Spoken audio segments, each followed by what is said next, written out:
In the summer of 1518, Strasbourg was about to witness the strangest epidemic in its history. It began on a morning so bright it made the cobblestones squint. Strasbourg, a thriving city of the Holy Roman Empire, lay beneath the punishing sun of July. The ill river moved sluggishly under the weight of heat, carrying with it the smell of fish and silt. From the bakeries drifted the scent of fresh bread, mingling with the more pungent tang of sweat from bodies at work. Merchants called across the market square, haggling over onions, bolts of cloth, and smoked sausages. Church bells tolled lazily, the sound warping in the thick air. And then, over the clatter of hooves, the creak of wagon wheels, and the chatter of market women came a sound no one had expected. The sound was not of music, though it might have been mistaken for the rhythm of a drum. It was the sound of feet, hard and fast, slapping against the stones in a relentless, feverish beat. At first people thought it was the start of some impromptu celebration, perhaps an early saint's feast, but there was no fiddle, no pipe, no laughter. Instead, a lone woman moved down the narrow street, her skirts flying around her legs as she stamped and turned. Her arms flailed in jerking, awkward movements, not graceful like a dancer at a wedding, but desperate, almost violent. Her hair, once neatly pinned, now clung to her face in damp strands. Her name, though the onlookers didn't know it yet, was Frau Troffea. She danced without pause, lips moving soundlessly as if speaking to someone only she could hear. The cobblestones echoed with each step, a rhythm unaccompanied by melody yet impossible to ignore. She was not smiling. Her face was fixed in an expression that made some in the crowd uncomfortable, eyes wide, mouth tight, jaw clenched as though in pain. The first to notice was a group of washerwomen who had paused in their work by the river. They exchanged uneasy glances, one crossing herself quickly. A butcher, stepping outside his shop with a cleaver still in hand, watched her pass. The blade glinted in the sun as he muttered to no one in particular, "The devil has hold of her feet." The street began to fill as others left their stalls and homes to see. Some laughed, thinking it a drunken spectacle. Others frowned, sensing something darker. This was no merry jig. It was something else entirely, something wrong. Minutes passed, then an hour. The sun climbed higher, and still she danced. Her cheeks flushed crimson, her breath came in ragged bursts, but she did not slow. Children tried to mimic her at first, stamping their feet in imitation, but soon they gave up, confused by her persistence. By late afternoon, her shoes were scuffed and split at the seams. The skin of her heels had begun to tear. Someone, perhaps out of pity, perhaps curiosity, offered her water, but she waved it away, eyes fixed on some invisible horizon. A priest was summoned, but when he approached, she only twirled past him, sweat flinging from her hair like rain. Rumours began to sprout as quickly as the crowd.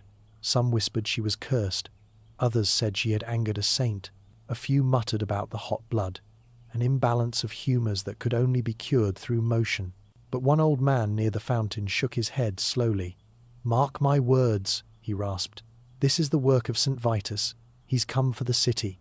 As evening fell, the air cooled slightly, but the woman's feverish pace did not falter. Her steps were slower now, heavier, but still she moved. Those who had been watching since morning began to shift uneasily. Something was happening here, something they could not explain and did not want to understand.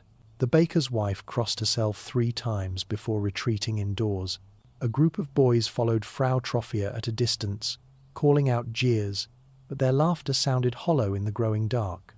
When the city's lamps were lit, her shadow leapt and swayed across the walls, grotesque in the flickering light. That night, she collapsed in a narrow alley, only to rise again within moments, staggering back into the street. Her dress was damp and clung to her body. Her breathing came in gasps that sounded like sobs, and yet her feet would not stop. By dawn the next day, word had spread beyond the neighbourhood. People came from other parts of Strasbourg to see her, some out of concern, others out of morbid fascination. A physician, hearing of the spectacle, arrived with assistants to examine her, but she danced away from their reach. "Not madness," he was overheard to mutter, "nor spirits. This is the blood's heat, it must be let out through movement." And so, the city began to accept the bizarre sight of a woman who could not stop dancing. Her husband appeared briefly in the crowd on the second day, his face pale and drawn. He tried to speak to her, to hold her still, but she pushed him away, her feet pounding against the stones as if they belonged to someone else entirely. On the third day, she moved into the main market square, where the wide open space allowed her steps to grow wilder. The sound of her feet echoed off the stone walls, mingling with the cries of hawkers and the toll of the cathedral bell. She danced until her legs shook violently beneath her. Then she collapsed, only to spring up again moments later. By now, the people of Strasbourg were divided. Some said she was a warning, a sign from God. Others claimed she was the first victim of some new illness, one that might spread. A few even suggested she was an entertainer in disguise, sent to draw a crowd for reasons unknown. But the truth was stranger than any of them could guess. By the end of the week, there would be more like her. Many more. The first of them, perhaps emboldened by the spectacle, perhaps seized by the same unrelenting compulsion, stepped forward into the square on the sixth day. Then another, and another. Their feet found the same fevered rhythm, their faces the same fixed look of strain and terror. Soon the city would find itself in the grip of a plague, unlike any other, not of boils or fever, but of movement. The stones of Strasbourg would thrum with the relentless beat of feet, and no one, not priests, not doctors, not magistrates, could make it stop. And as the sun set on that first week, Frau Troffea's shadow still danced across the market wall, long and thin in the dying light, as if it belonged to someone else entirely. The city did not yet know it, but Strasbourg had entered the summer of strange music, music that no one could hear, yet no one could escape. And the question whispered from lips to lips was simple, terrifying, and impossible to answer. What force had begun this dance, and how many would it claim before it was done? Before the plague had a name, it had a face, and it was hers. Her name was Frau Troffea. Few knew much about her beyond the usual whispers of neighbours where she lived, that she was married, that she kept a tidy home in a narrow, timber-framed house near the tanner's quarter. She was neither poor nor wealthy, neither especially liked nor disliked. She was, in the quiet way of most townsfolk, invisible until the moment she was not. What drove her into the street that morning, no one could say. Some insisted she woke in a fever, her body seized by a compulsion beyond her will. Others claimed she had argued with her husband at dawn, that something in her snapped, and her feet became her revenge. But most agreed on one fact when she began to dance. She did so without music, without invitation, and without any hope of stopping. Witnesses would later say that her movements were strange, neither graceful nor wholly wild. She spun and stamped, twisted and hopped in a jerking rhythm that made the watcher's skin prickle. It was not a festival dance. It was not a drunken stagger. It was something caught between agony and surrender. On the first day, she danced from street to street, the July sun beating down on her head. Her face was wet with sweat, and her dress clung to her body as though it had been pulled from the river. She ignored calls from friends and strangers alike. She did not stop to eat, or drink, or rest. When night fell, the city's lamps caught her shadow, flinging it against the half-timbered walls in distorted shapes that made children cry. By the second day, word had spread so widely that the square outside St. Vitus's church was choked with spectators. They came with baskets of bread under their arms, expecting perhaps that she would stop if she ate. Others carried jugs of beer or watered wine, but she refused all of it. One man, angered by her strange disregard for help, tried to hold her still, grasping her wrists in a carpenter's grip. She tore free with surprising strength, spinning away as if his touch had burned her. Her husband, Johann Troffea, was seen in the crowd late that afternoon. His expression was the colour of ash. Neighbours whispered that he had tried to keep her inside the first night, but she had fled his grasp and run barefoot into the square. He pleaded with the city bailiffs to do something to restrain her, to carry her to the infirmary, but the physicians shook their heads. "It is in the blood," one said gravely. "To halt her now would kill her. Let it burn itself out." But it did not burn out. By the third day, the skin on her feet had begun to split. Thin rivulets of blood left faint stains on the stones, quickly trodden over by her ceaseless steps. Her ankles were swollen to twice their size, her breath ragged, her lips cracked, yet her eyes wild, fever-bright, seemed not to see those around her. She was elsewhere, locked in some terrible dance that no one else could hear. Children climbed onto barrels to watch. Merchants abandoned their stalls to gape. An old woman in a black shawl muttered that this was the devil's courting, that once he began the dance, the soul was lost. The younger folk laughed at her, but their laughter was tight, uneasy. On the fourth day, a curious change occurred. A man in the crowd, a tanner's apprentice, began to stamp his feet in time with hers. At first it was just a cruel mimicry meant to draw laughs from his companions, but after a few minutes his face shifted, the grin vanished. His steps became harder, faster. Sweat poured from him as though he had been at the forge all day. His friends called out to him, but he did not answer. By sunset, there were 3 of them, Frau Troffea, and 2 men moving in the same fevered pattern. Johann Troffea, unable to bear the sight, left the square and did not return that night. The priests were summoned again, this time to bless the square. Holy water was flung in wide arcs, the sign of the cross traced in the air. The dancers did not pause. On the 5th day, the city magistrates met in hurried council. Some demanded that the dancers be confined in the hospital at the city gates. Others argued for exorcism or public penance in the cathedral. But the physicians spoke with authority. The blood is too hot. Only movement will draw the heat out. To stop them is to kill them. And so, Strasbourg decided to let the madness run its course. By the end of the week, Frau Troffea was no longer the only spectacle. She had started something, a contagion without touch, a fever without flame. Every day, more bodies joined her in the square, stamping out the same relentless rhythm. Still, the people remembered that it began with her. That first shadow under the punishing sun. That first slap of feet against stone. That first strange compulsion that turned a quiet housewife into the herald of a plague no one understood. And now, with the 2nd and 3rd dancers locked in step beside her, the question was no longer why Frau Troffea danced, but how far the contagion would spread, and whether anyone in Strasbourg was safe from the rhythm. What began with one woman now had a rhythm, and the rhythm was spreading. By the time the bells of St. Lawrence tolled for Sunday Mass, the square was no longer the domain of curious onlookers. It had become a place of heat, dust, and relentless motion.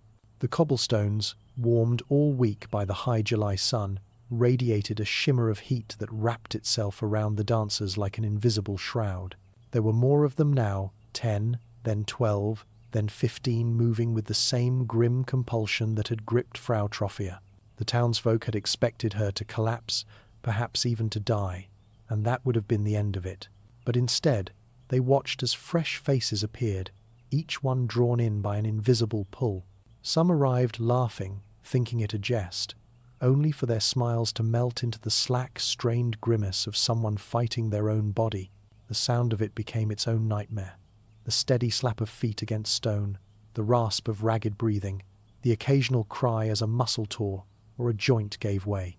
It was not music, but it had a rhythm, a kind of awful heartbeat that the city could not ignore.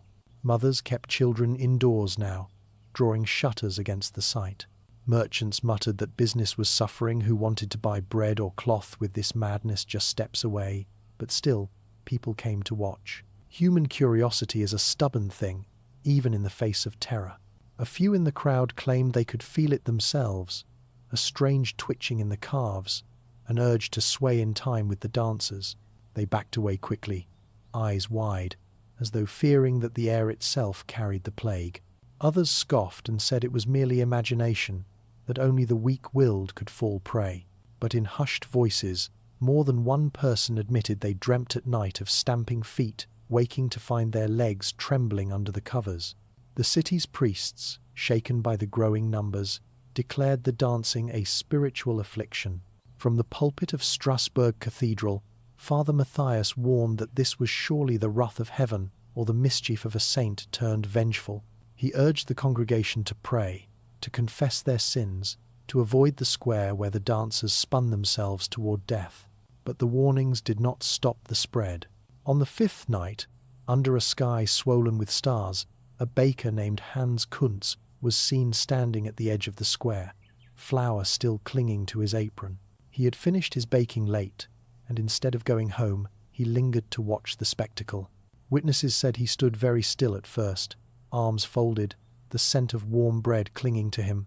Then his right foot began to tap, slow and tentative. Within minutes, he was in the thick of the dancers, his eyes glassy, his mouth slack, the flour on his clothes turning to paste with sweat. By the sixth day, the square could no longer hold them all. Dancers spilled into side streets, their bodies jerking through narrow lanes where the smell of human waste mixed with the perfume of summer herbs. The sickness, or whatever it was, seemed to leap from person to person without touch, without reason. Some joined after watching for only a few minutes. Others resisted for hours before their resolve crumbled. In the taverns, the talk turned darker. Some swore they had seen this before. In other towns along the Rhine, a strange fever that took hold of the body through the feet. A travelling merchant told of a similar outbreak in Aachen years ago, where dozens had danced in the market until they dropped dead. No one could say if it was the same affliction or merely a tale made grander in the telling. There were those who thought it was witchcraft, that somewhere in Strasbourg or perhaps just beyond its walls, someone was working a curse for reasons no one could guess. The city had known famine and disease before, but never this. Never a plague that turned the human body into its own executioner. By the end of the week, the count had risen to more than 30. The physicians, still clinging to their theory of overheated blood, urged the magistrates not to interfere. They advised building space for the dancers to exhaust themselves a larger square, perhaps even a wooden stage, so that the affliction might burn out without drawing more citizens into its grip. But the city elders hesitated. What if the sight of so many gathered only made it worse?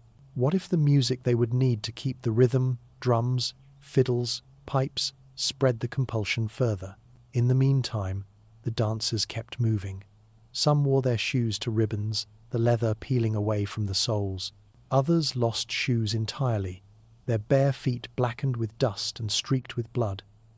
The sun burned their faces by day, and the cool night air brought no relief.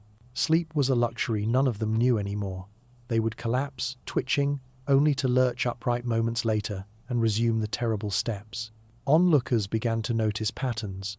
The dancers' arms often hung limp while their legs stamped furiously, as if the upper body were dead and the lower possessed. Some wept openly as they moved, their mouths shaping silent prayers or curses. Others seemed lost to the world entirely, eyes fixed on nothing, their bodies jerking like marionettes under a drunken puppeteer's hand. Frau Troffea remained at the centre of it all. Though her face was gaunt and her movements slower now, she still did not stop. In the rare moments when she faltered, another dancer would brush past her, and she would stumble back into the rhythm as if pushed by an unseen hand.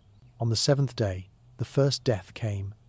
A young cooper named Lucas collapsed mid-step, clutching his chest. The dancers swirled around him, some stepping over his body as though they could not even see it. When two men from the crowd pulled him to the side, it was already too late.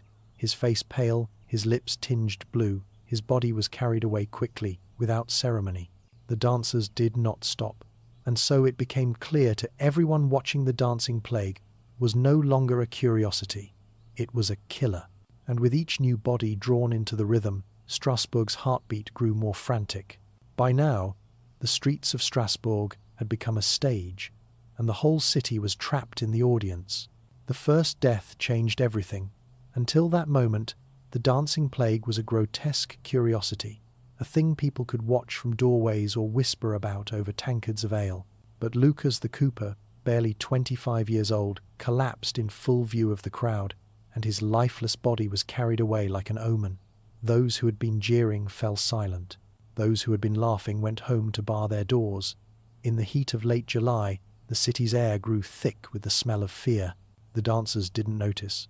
They kept stamping, twisting, jerking in place, their feet striking the cobblestones in relentless syncopation. But the onlookers saw it differently now, not as entertainment, but as a spreading fire that could leap to anyone. Rumors began to pour through the streets faster than the plague itself. Some claimed the afflicted were possessed by demons. Others swore they had eaten cursed bread, tainted by witches grinding strange powders into the flour. And then there were whispers about St. Vitus, the saint of dancers and epileptics, who had turned his eyes on Strasbourg with anger. By morning, the city authorities convened in the Rathaus, the great stone town hall. The magistrates sat under painted ceilings, their faces slick with sweat, listening to frightened reports from constables and priests.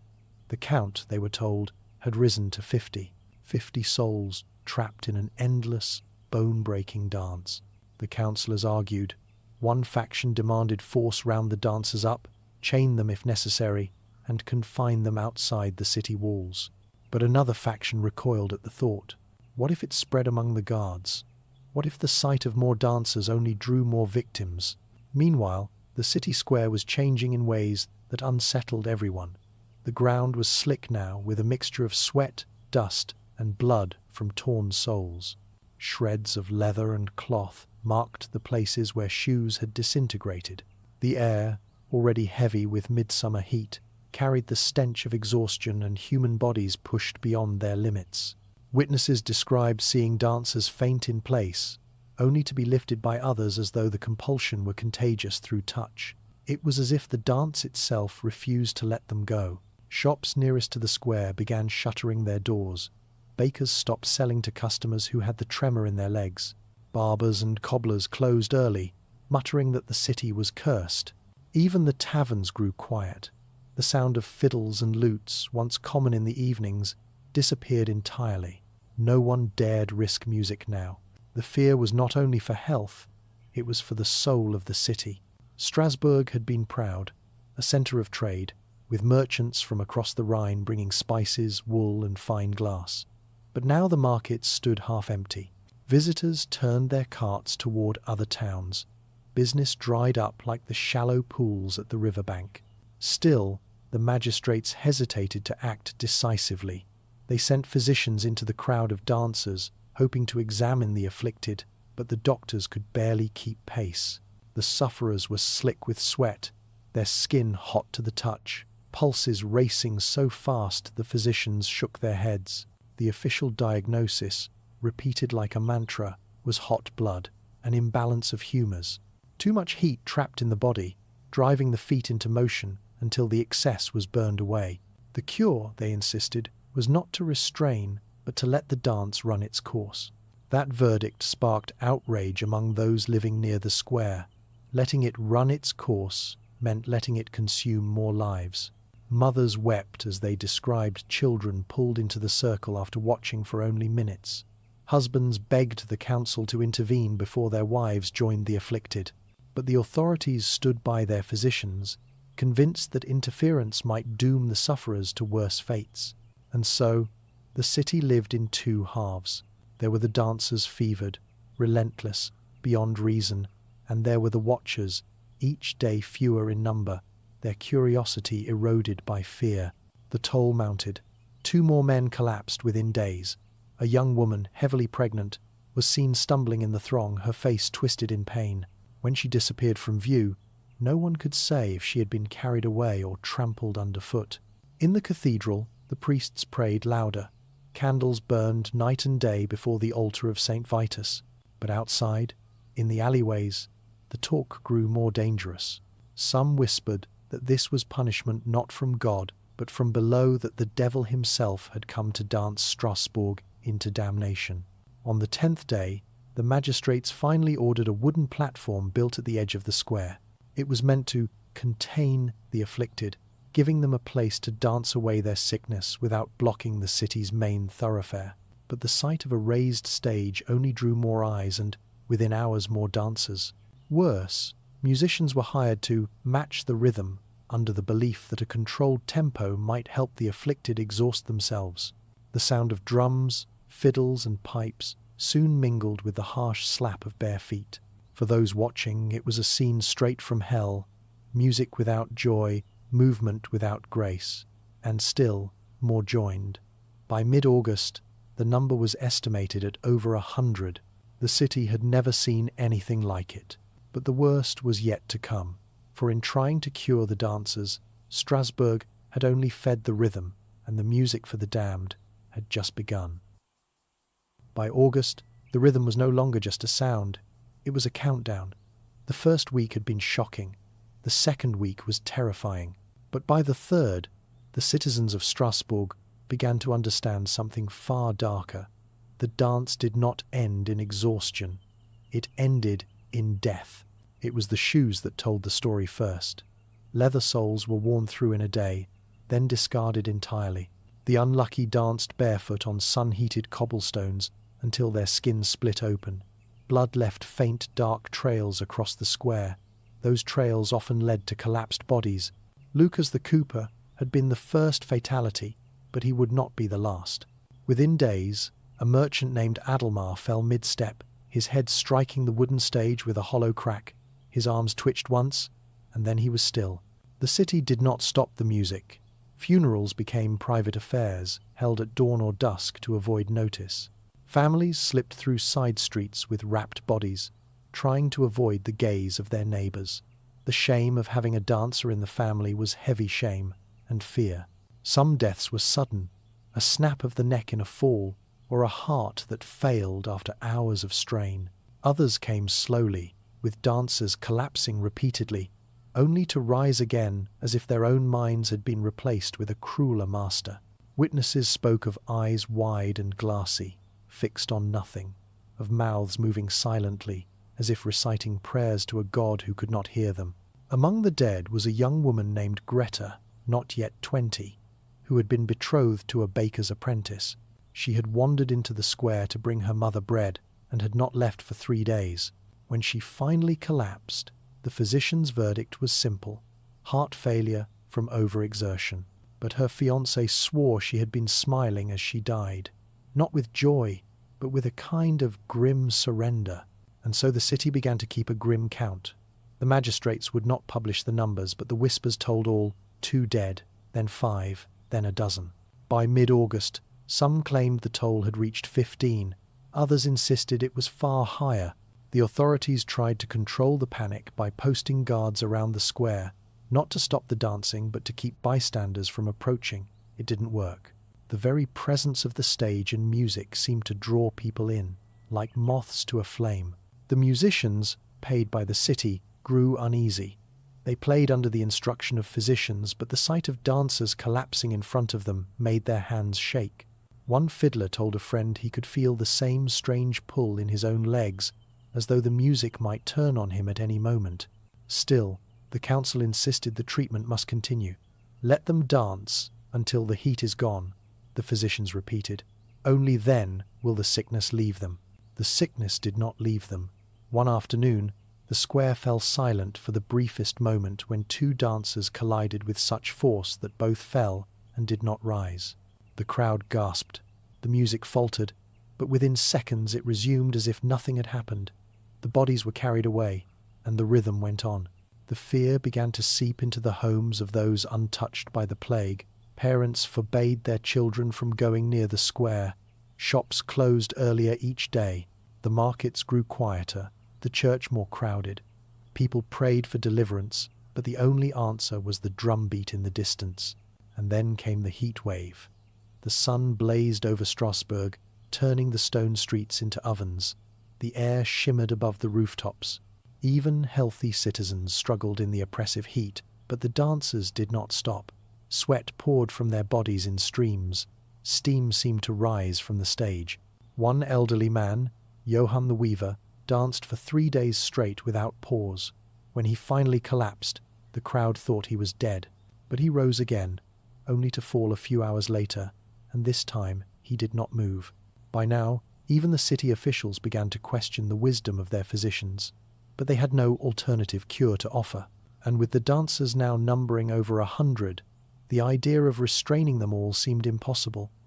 The dead were buried quickly, without ceremony. Families feared lingering too long over the graves, lest the affliction follow them home. In the taverns that remained open, the talk had changed. No longer was it about the cause of the plague, it was about survival, how to avoid it, how to keep it from taking another household. Some swore that crossing the square at dawn was safest when the dancers were weakest. Others claimed that carrying a sprig of rosemary warded it off. The church continued to insist on divine punishment. The more deaths there were, the more fervent the sermons became. Priests spoke of sin, of penance, of the wrath of Saint Vitus. Some citizens began leaving offerings at the cathedral, coins, bread, even shoes, in the hope of appeasing him.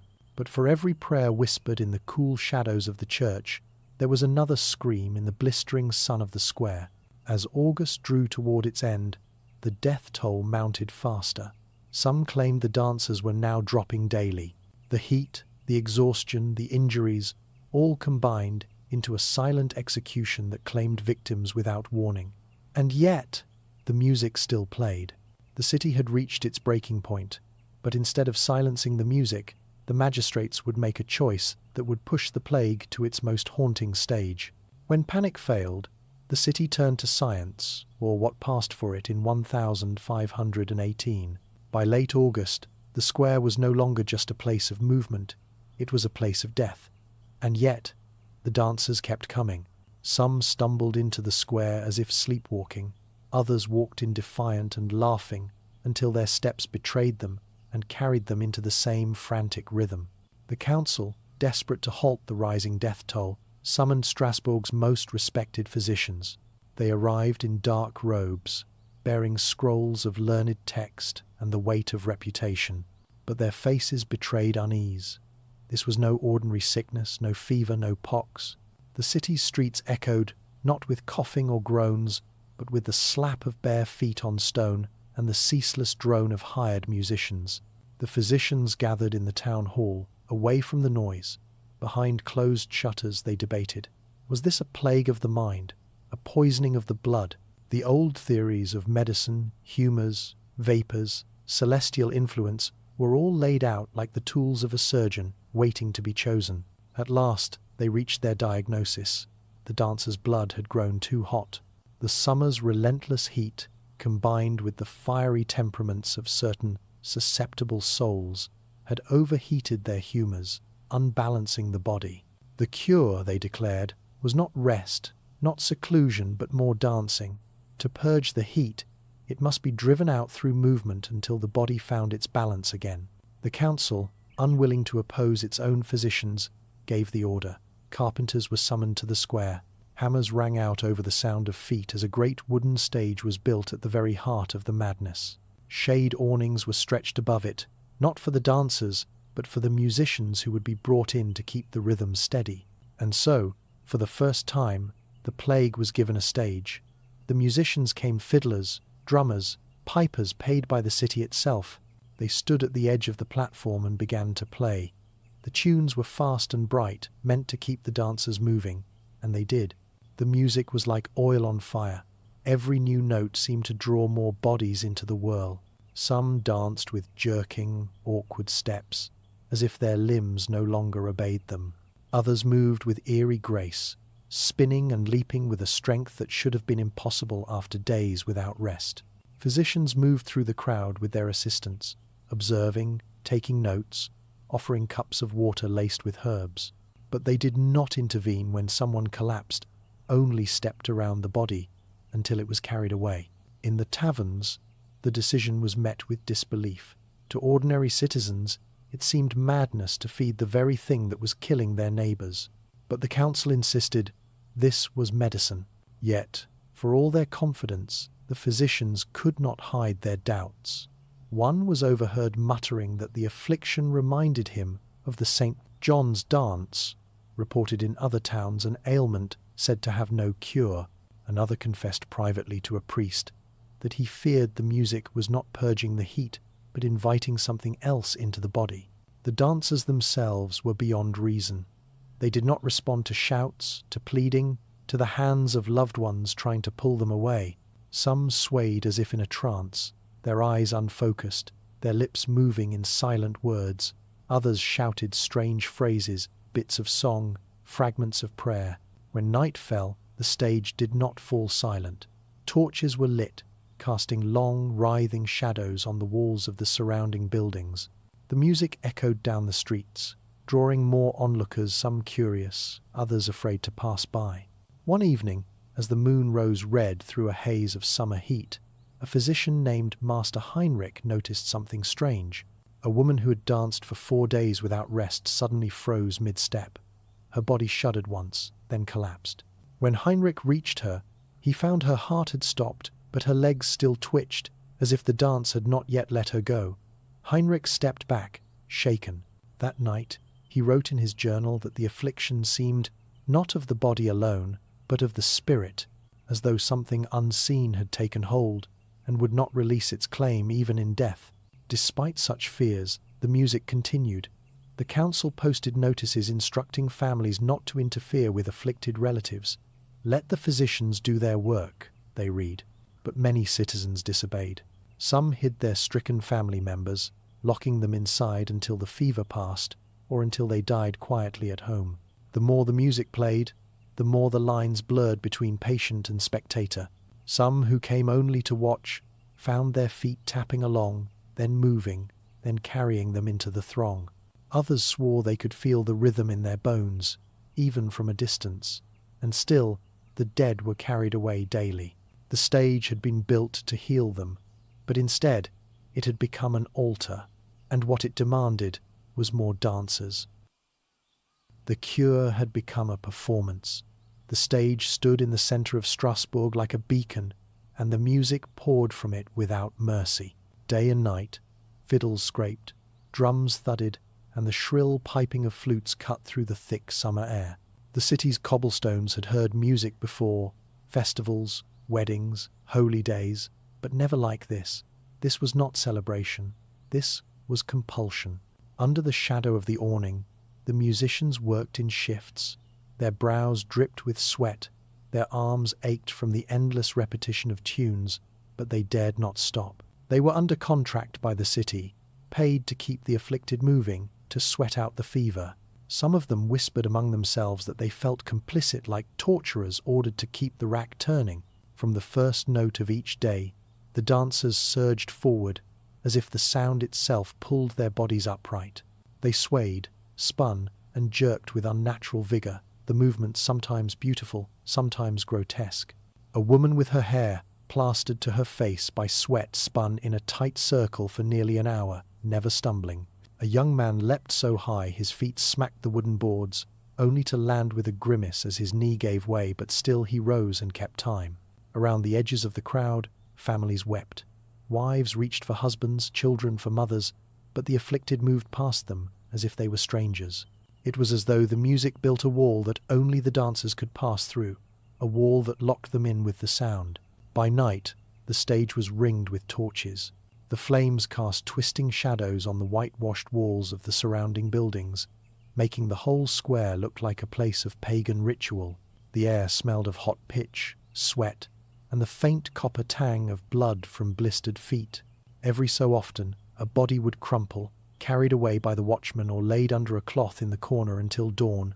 The council's orders were clear: do not interrupt, let them dance. And so the musicians played on. There was one night, however, that chilled even the most hardened spectators. The moon was swollen and pale, its light mixing with the torch glow until everything seemed washed in silver and gold.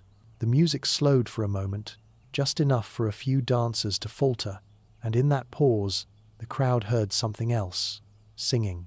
Not in unison, not like a choir, but in scattered, broken voices. Some sang in Latin, others in the dialect of the region, but the words were strange, half prayers, half nonsense. One woman repeated the name of Saint Vitus over and over, her voice growing hoarse until she collapsed in the dust. A man beside her laughed in a way that turned into sobbing without warning. Master Heinrich, the physician who had watched a woman's legs twitch in death, stood in the shadows and felt the hair rise on his neck. This was not heat leaving the body. This was something else entirely, something being fed by the music. Rumors began to spread that the musicians themselves were cursed. Some claimed that if you stood too close to the stage, the rhythm would seep into your bones. A boy who lingered there one evening was found the next morning moving in jerks and spasms, unable to sit still. The council dismissed these tales as superstition, but the common folk began avoiding the square entirely after dark. Even the musicians began to notice things, strings snapping more often than they should, drumskins splitting without warning. One piper swore his flute grew warm in his hands whenever he played for the dancers. Another claimed he had seen a woman's shadow keep moving long after she stopped, but payment kept them at their posts.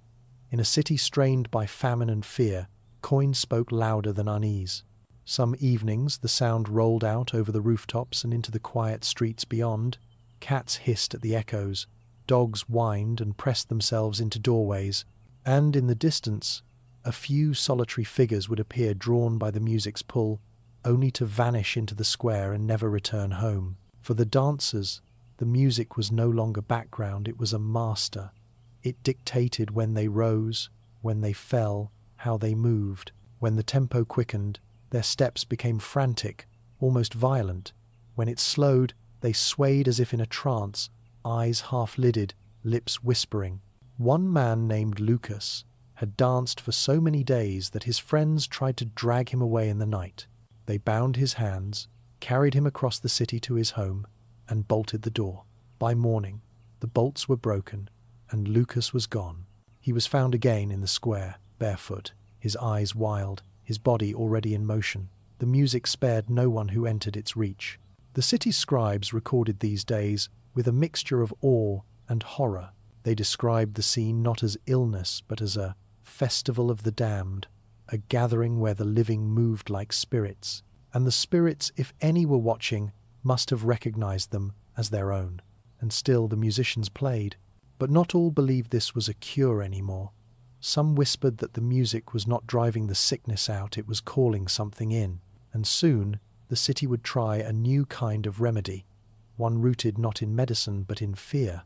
The city searched for meaning in the madness. In 1518, Strasbourg was not a place without beliefs. It was a place where belief shaped reality. When the streets filled with the relentless pounding of feet, the first instinct was not to think of illness in the way we understand it today. Instead, the people looked upward and inward. Some turned to the stars. Astrologers set up in taverns and street corners, drawing charts in chalk on tabletops, explaining to frightened listeners that the heavens themselves had shifted in a dangerous way. A conjunction of Mars and Saturn, they said, had poured an excess of heat into human bodies, making blood boil and humours overflow. In the sweltering heat of that summer, the explanation felt almost logical: heat above, heat below, and in between, bodies that could not stop moving. Others turned their eyes to the church. Religious leaders in Strasbourg were divided, but one idea spread faster than any other, that this was the wrath of St. Vitus. Vitus was no stranger to stories of uncontrollable movement. Medieval hagiographies told of the saint's intercession curing and cursing those afflicted with strange convulsions, tremors, and frenzies. In villages across Europe, people who suffered seizures or compulsive movement were said to be dancing in St. Vitus's grip. Some were healed after pilgrimages to his shrines, others were not. In Strasbourg, the more devout citizens saw the dancers as sinners marked for divine correction. "They have turned from the faith," a Dominican friar preached, and so the saint turns them in circles until their pride collapses. The image stuck. Punishment not by fire or plague, but by forcing the body to betray itself. Merchants, eager to seize any explanation that might calm trade, whispered another story, that the dancers were the victims of witchcraft.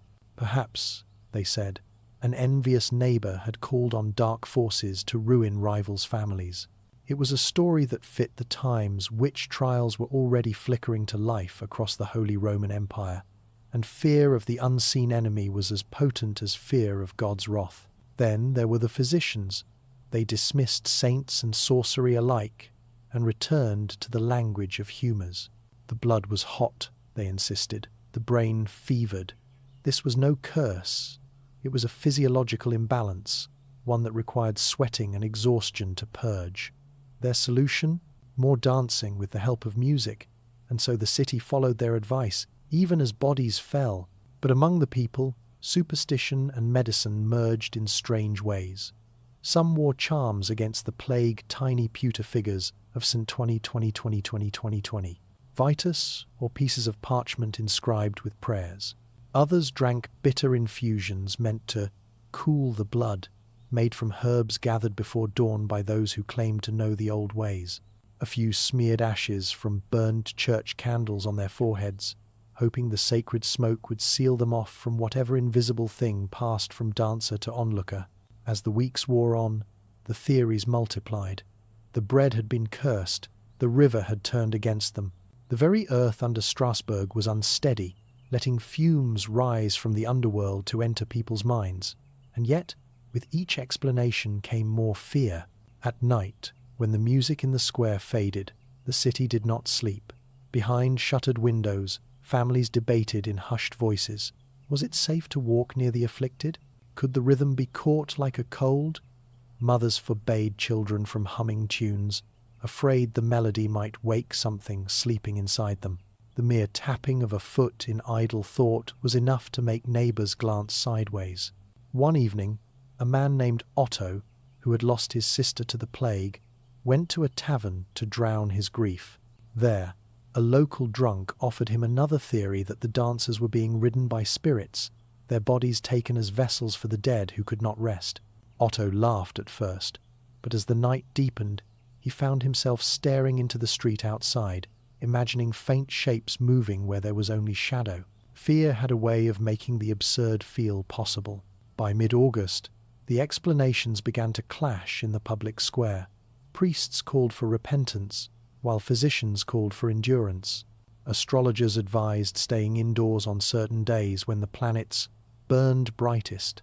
Merchants, desperate to avoid more panic, paid criers to spread the word that the plague was waning, though anyone could see the dancers were still there, their movements ragged but relentless. One chronicler of the time, Jakob Nothaft, wrote in his diary that the worst part was not the sight of the dancers, it was the sound of them, the pounding of dozens of feet on stone, the grunts and gasps, the snapping of joints, all layered under the music. "It is like the earth itself is drumming," he wrote, "and perhaps the earth dances too, and we have only just noticed." Among the clergy, the St. Vitus theory began to dominate. Processions were planned, prayers ordered, and relics prepared. Pilgrimages to the saint's shrine had healed the afflicted before. They reasoned perhaps it would again, and if it did not, at least it would be seen as an act of submission to divine will.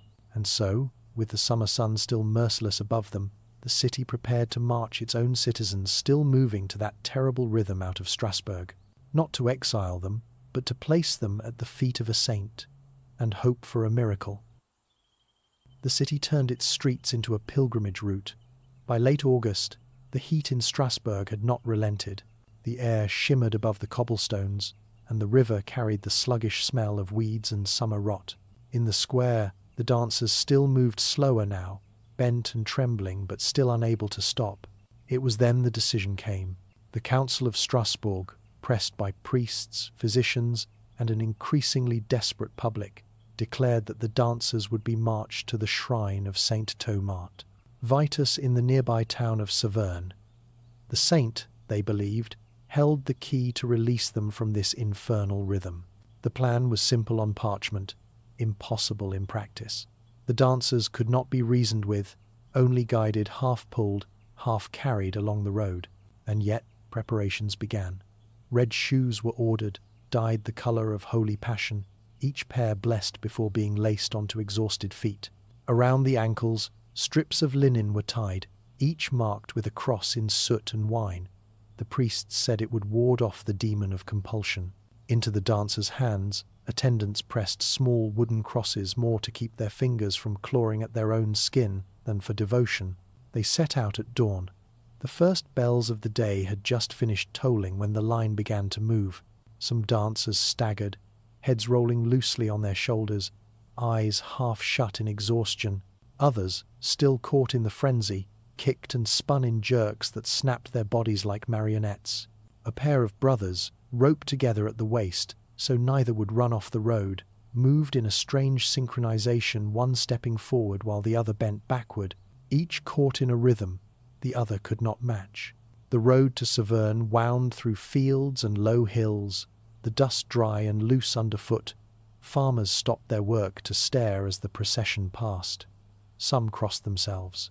Others spat into the dirt to keep evil from entering their homes. The priests walked alongside, chanting litanies to St. Vitus. At intervals, they sprinkled holy water, though the August sun dried it before it could run down a cheek or arm. Behind them, a small group of musicians played slow, deliberate tunes, fiddles, drums, and a strange reed flute whose notes sounded more like sighs than melody. The idea, absurd as it seemed, was to lead the dancers' steps toward the shrine, guiding them into holy ground the way a shepherd guides sheep into pen. On the second mile, one of the women collapsed. Her knees buckled, and she crumpled forward without warning. The red shoes splayed awkwardly beneath her, dust clinging to the leather. A priest knelt beside her, murmured a prayer, and crossed her forehead. She did not rise again. The line closed around her body, leaving it behind for a wagon to collect. Others fell, but most staggered onward, drawn by a will they did not own. By mid-morning, the sun burned high. The heat was brutal. Sweat streamed down faces, soaking linen and wool, darkening the backs of tunics. The dust rose in clouds around moving feet, coating lips with grit. Some of the dancers began to sing not words, but wordless cries, sounds torn from throats raw with thirst and exhaustion. The priests tried to match their chanting to the sounds, to turn them into something that could be called prayer. When the first glimpse of the shrine's spire came into view, it was like a sudden wind in the procession. Even those nearly senseless seemed to lift their heads. Saverne was smaller than Strasbourg, its houses leaning toward narrow lanes, but the shrine of St. Vitus stood proud, a stone building with a tall steeple, the door framed by carved saints with solemn eyes. The townspeople had been warned. They lined the streets in silence, watching as Strasbourg's afflicted poured in like a slow-moving flood. Mothers pulled children close. Men stood with arms crossed, their eyes tracking every step, as though the strange rhythm might leap from dancer to bystander. Inside the shrine, the air was cool, lit by hundreds of candles whose wax pooled on the stone floor. The smell was thick beeswax, incense, and the faint metallic tang of holy water. The dancers were led, one by one, to the altar. Here, priests dipped sprigs of rosemary into a silver basin and sprinkled water across hair and shoulders. A relic, a bone, said to be that of St. Vitus himself, was pressed against chests and foreheads. Some reacted with sudden collapse, as though the touch had cut the strings holding them upright. Others screamed. A few fell into a stillness, so complete it seemed they had been released at last. But not all. Hours passed, the shrine filled with murmurs and the sound of shuffling feet. The sun outside began to sink, throwing long shadows across the chapel floor. And still, some of the afflicted moved, their red shoes whispering against the stone. The priests prayed louder. The relic passed from hand to hand, but the miracle, if it was coming, did not yet arrive. And as night fell on the shrine of St. Vitus, the question grew heavier in every heart. Had the city marched its people to salvation, or to die at the foot of a saint who could no longer hear them? When the last dancers left the shrine, Strasbourg was not the same city. By the time the procession limped back through the gates, summer had begun to fade. The air still clung heavy with heat, but the first sharp bite of early autumn crept into the evenings. It should have been a season of harvest, the markets overflowing with grain, the wine presses working day and night. Instead, the streets were quiet. The shrine pilgrimage had not been the miracle the council promised. Some dancers had stopped, simply ceased their frantic motion, as though the steps had drained out of them. A few slept for days afterward, waking gaunt and hollow-eyed, speaking little. But for others, there had been no release. They danced in the shrine as they had in the square, red shoes whispering across the stones while candles burned low around them. Some never returned at all, buried in Saverne before their names could be recorded. Those who came back carried the ordeal in their bodies. Feet blistered so badly the skin peeled in long ribbons, legs swelled to twice their size, backs bent from days of uncontrolled movement, And their faces were the worst of all. Not joy, not sorrow, but something in between a hollow absence, as though their minds had been scraped clean. Families tried to welcome them back, but there was fear in every embrace. Mothers kept small children close, pulling them away if a returned dancer's hand lingered too long on a cheek. Neighbors avoided eye contact. The afflicted were not shunned exactly, but neither were they fully brought back into the fold. In the markets, stalls stood half empty. Many farmers had left their fields untended during the worst of the plague, drawn into the square by curiosity or fear, then drawn away again by the slow collapse of order. Grain rotted where it had been cut. Vines drooped with unpicked grapes. Fishermen mended nets on the riverbank but did not cast them. It was as though the very act of watching the dancers had stolen some of the city's will to work. The churches were fuller than they had been in years, not with joy, but with bargaining. Candles lined the altars, the air thick with wax and whispered promises, coins offered to saints in exchange for protection, vows of fasting if only the plague would not return. And in the taverns, the stories began. Some told of Frau Troffea, the first dancer, saying she had been cursed by a jealous neighbor. Others swore they had seen shadowy figures among the crowd faces they did not recognize moving in perfect time with the afflicted before vanishing into side streets. A few insisted they had heard music in the dead of night, soft as breath, coming from no visible source. The Council of Strasbourg met in tense, shuttered rooms. Their official line was that the plague had passed, but their ledgers told a harsher truth. The city's coffers were drained, spent on food for the afflicted, on wages for the musicians and physicians, on offerings to the shrine. Trade had slowed, taxes were unpaid, and the merchants were growing restless. Privately, the council argued over whether speaking of the plague might call it back. Some wanted every record destroyed.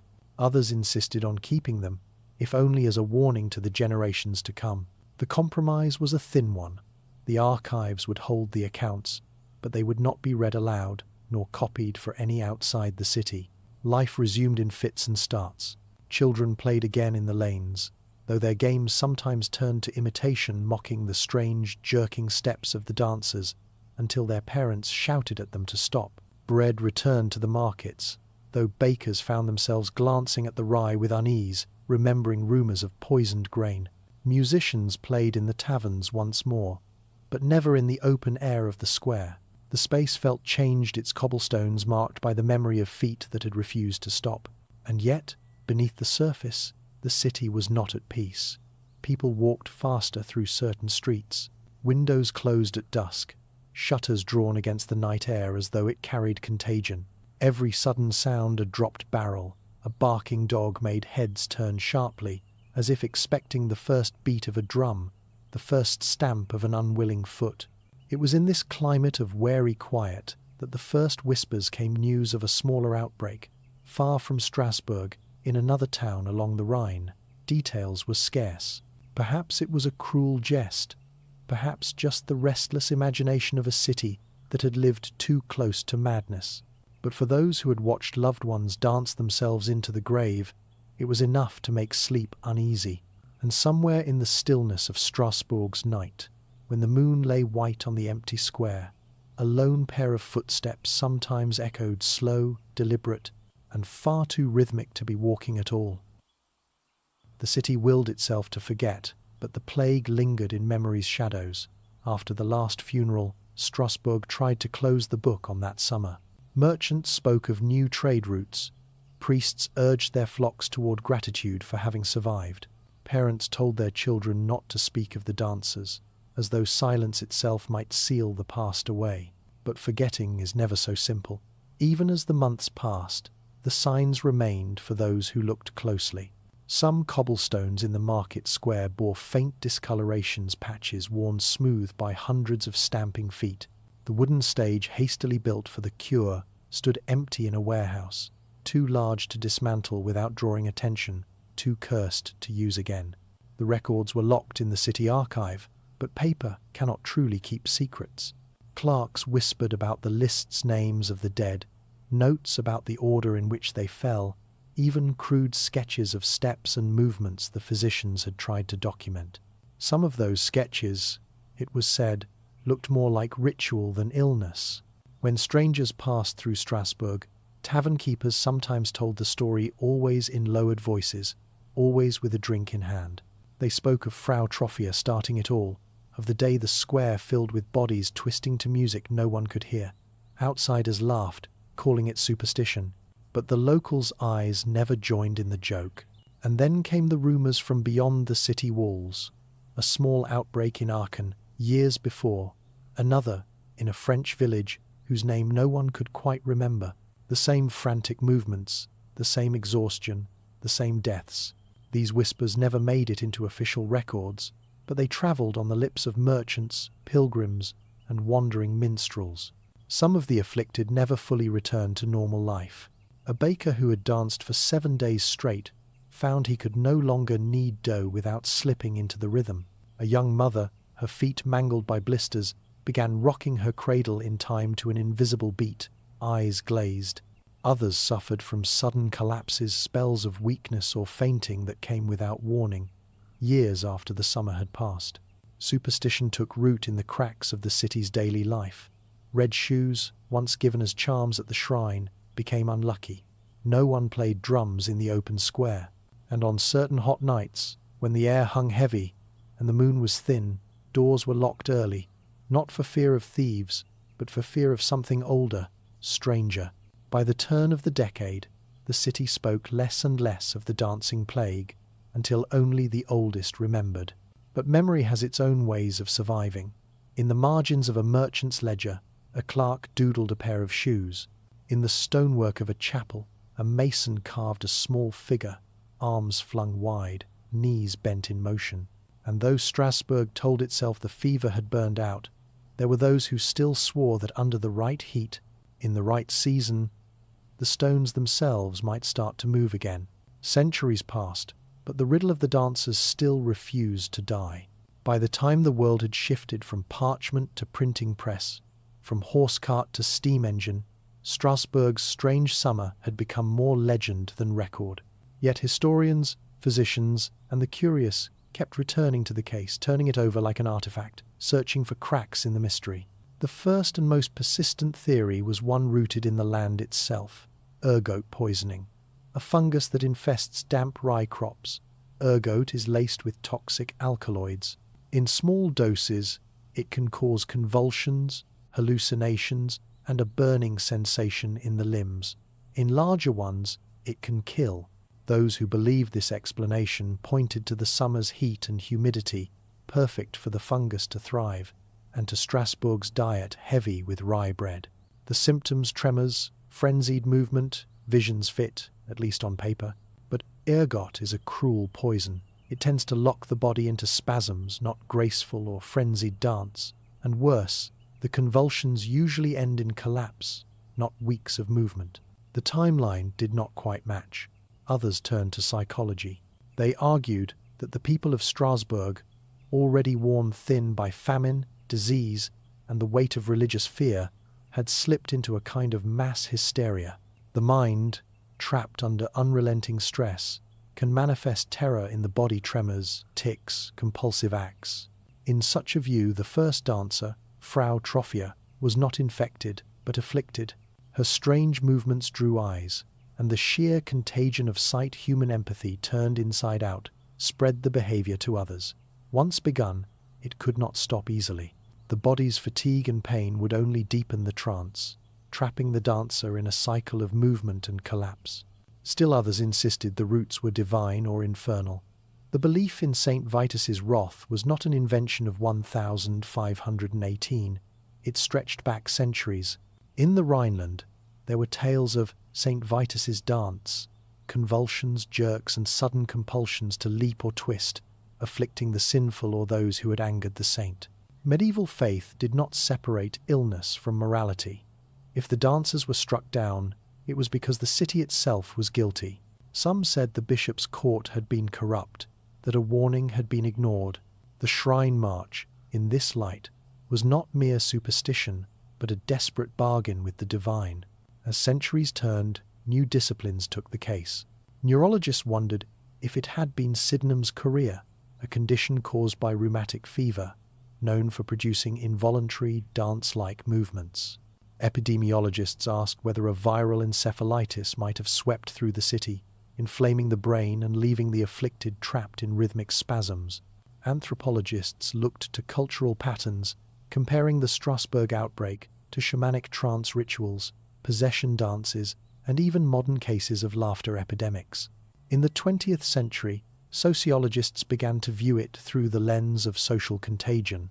In times of deep stress, they argued, humans seek outlets, physical expressions of invisible burdens. The famine of 1517 had left bellies empty. The constant spectre of plague had hollowed out the city's courage. And in July 1518, the oppressive heat may have turned the air itself into a suffocating blanket.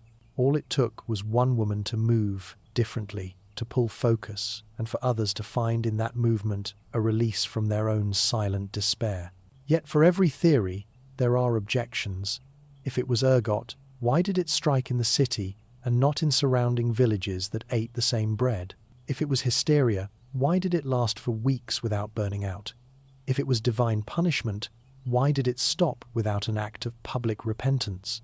The puzzle is complete only in fragments, each piece fitting but never locking perfectly into place. The fascination with the dancing plague endures not just because of its strangeness, but because it refuses to be neatly solved. It sits at the intersection of body and mind, faith and fear, science and story.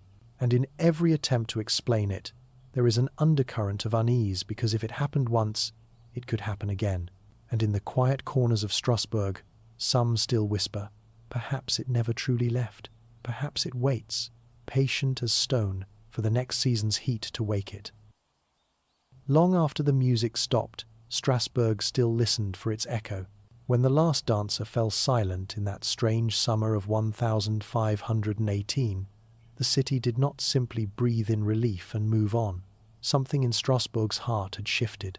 For months, the streets where the frenzy had erupted remained eerily quiet. Merchants avoided setting up stalls in the old square, even when the autumn fairs returned. Mothers kept their children away from certain corners. In whispered conversations, people spoke of a curse, as if the very stones had absorbed the fever of those restless feet. The dancers' names were never carved into memorials. Their graves were unmarked, scattered in churchyards where grass grew wild between tilted stones. But everyone remembered. At night, when the summer wind rattled shutters and brought the distant sound of the river against the quay, some claimed they could hear faint, irregular footsteps soft, like leather soles against worn cobblestone. No rhythm, no melody, just the shuffle of movement without reason. In the years that followed, smaller incidents fanned the superstition. A harvest dance that lasted too long in a nearby village was halted when an elder claimed he felt the fever rising in the crowd. A wedding feast in 1542 saw 2 guests collapse after dancing, prompting some to mutter that the plague had returned, only to vanish again. And always, when someone fell ill in July, the old fear flickered in the city's eyes. By the early 1600s, the story had taken on a strange dual nature. Among the clergy, it was remembered as a cautionary tale of God's punishment, a reminder to keep the city pure in its devotion. Among the common folk, it became half myth, told at taverns in a lowered voice, embroidered with impossible details. In one telling, the dancers glowed faintly under the moonlight. In another, they had no shadows at all. The fear was not merely spiritual. The practical mind of the merchant guilds kept records of how many days of trade had been lost during the outbreak. The city's elders warned apprentices not to linger too long in the square on hot days. "The heat wakes the stones," one master cobbler was overheard telling a boy. No one laughed. Even in the private spaces of the home, the memory lingered. Some families kept red ribbons tucked in drawers not as tokens of beauty, but as a charm against St. Vitus's wrath. Others sprinkled blessed salt at the threshold during summer festivals. It was not uncommon for parents to hush a child's aimless fidgeting with the words, "Be still, or the dance will take you." The warning carried a weight the young did not fully understand, but they obeyed all the same. The city's musicians, too, felt the shadow of 518. There were years when public dances were banned entirely during July and August. Minstrels were instructed to pack away their fiddles and drums when the summer heat began to rise. In this quiet, music itself seemed to take on a dangerous edge, as though a single stray tune might awaken the sleeping plague. And yet, beneath the superstition, there was fascination. People could not help but walk past the square, glancing down at the stones where it had begun. Travellers who had heard the tale asked to see the place where they danced. Guides obliged, pointing to the very street, lowering their voices as if the air itself should not be stirred too much.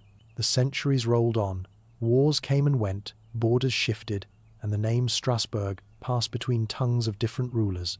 But no matter the flag above its gates, the story persisted. Even as medicine advanced, and superstition was meant to fade, the city could not fully shake the feeling that the plague had not been entirely natural, that it had been something else, something older, something that could not be measured in blood or bone. By the 19th century, the dancing plague had become a curiosity for scholars and a quiet shame for locals. Newspapers occasionally printed the tale alongside accounts of other medieval madnesses. Writers described the heat shimmering above the square, the smell of sweat and bread, the unnatural rhythm of hundreds of feet moving as if compelled by one invisible drummer. These articles always drew interest, but the people of Strasbourg rarely volunteered details.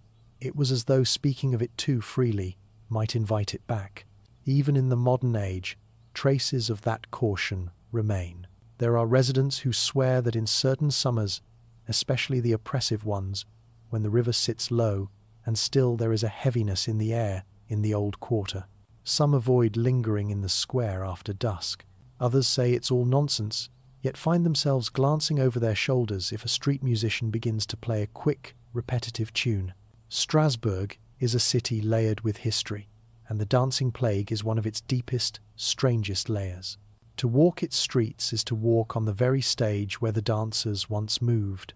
And though the city has grown, modernized, and filled with the hum of cars and trams, the stones remain the same. Worn smooth, yes, but they have felt the weight of bodies that could not stop moving, and they have not forgotten. Tomorrow, or the day after, the square will be full of tourists again. Cameras will click, laughter will rise. But somewhere under the sound of the living, the city wonders, will the rhythm return? The summer of 1518 was not the first time people danced to exhaustion, and it would not be the last. Historians have long tried to place Strasbourg's strange summer within the wider map of human history. When you step back from the narrow streets of that one city, a disturbing pattern begins to emerge. Across medieval and Renaissance Europe, there were outbreaks of inexplicable mass movement processions that spiraled into seizures, village dances that became frenzies. In the Low Countries, in Germany, in France, records whisper of choreomania, a word that carries the weight of both rhythm and madness. But the Strasbourg plague is the one that lingers most vividly in the mind, not because it was the largest, though hundreds were affected, but because of how vividly it was recorded. Civic registers, physicians' notes, church sermons, and merchant diaries all preserve slivers of the event. Together, they form a mosaic of confusion and dread, a puzzle missing its final piece. In the medieval mind, strange happenings always fit into a framework: divine wrath, demonic influence, or celestial misalignment. The plague of dancing in Strasbourg was explained, depending on who you asked, as punishment from Saint Vitus, as the work of the devil, or as the pull of planets in unfortunate alignment. The physicians of the time, armed with Galenic medicine, spoke of overheated blood and corrupted humours, offering cures that in hindsight only fueled the outbreak. In this way, the dancing plague is more than an odd historical footnote. It is a mirror reflecting the worldview of its age. It shows how fragile the boundaries were between religion, medicine, and fear.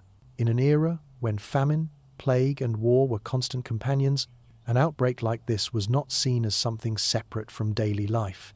It was woven into the same tapestry of survival and divine trial. And yet, Strasbourg's plague also foreshadows the questions of our own time. Modern historians, armed with science, try to explain it through ergot poisoning, mass psychogenic illness, or the release of deep psychological trauma in a community battered by hunger and disease. Each theory holds part of the truth, but none fits perfectly. The fact that no single explanation satisfies us shows how much we still have to learn not only about the human body, but about the human mind. The event also stands as a lesson in unintended consequences. The city leaders, acting on the best medical advice of their day, built a stage and hired musicians to let the dancers purge the sickness through movement. Instead, they amplified it. It is a reminder that in the face of the unknown, certainty can be as dangerous as ignorance.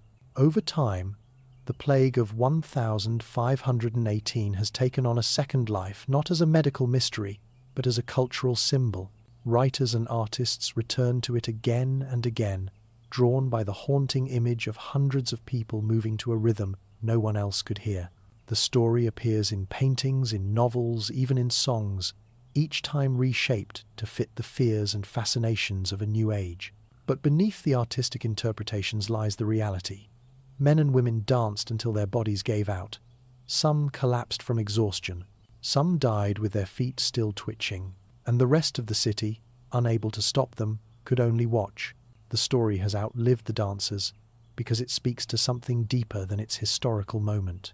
It asks us to consider the invisible forces that can grip a crowd, forces that are not entirely rational, not entirely physical, but terrifyingly real. It is a reminder that human beings are not always masters of their own actions, that we can be swept into something larger, stranger, and more dangerous than we understand. Today, Strasbourg is a vibrant city, a place of commerce, culture, and calm. Tourists walk its cobbled streets, pausing to admire its half-timbered houses and the cathedral that has stood for centuries. Few stop to think that under their feet is the stage of one of history's most baffling tragedies. But the records remain, and so does the memory, quiet, but not gone. And so we come to the final moments, the night when the city that once shook with feet and fiddles stood still, leaving only silence and the faintest memory of motion. In the end, there was no cure, only quiet. Night settles over Strasbourg like a heavy quilt. The summer heat has finally broken, and a thin mist drifts above the cobblestones where hundreds once moved without rest. The market square is empty now. No fiddles, no drums, no feet slapping stone in frenzied rhythm. The cathedral's shadow stretches across the silent streets. Windows are shuttered. Doors are barred. Those who survived the dancing plague do not come here after dark. Even the watchmen keep their eyes down as they pass. Somewhere deep in the old quarter, a black cat pads silently along a gutter, pausing to listen before slipping into the shadows again. The stage is gone, dismantled in haste. The red shoes given to the dancers lie forgotten in a storeroom, their leather warped with dried sweat and rain. No one wants to touch them. The musicians have packed away their instruments, but some swear the strings still hum on humid nights.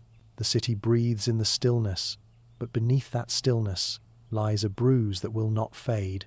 Families count the faces missing from their tables. Merchants close early, citing the thin air of late summer.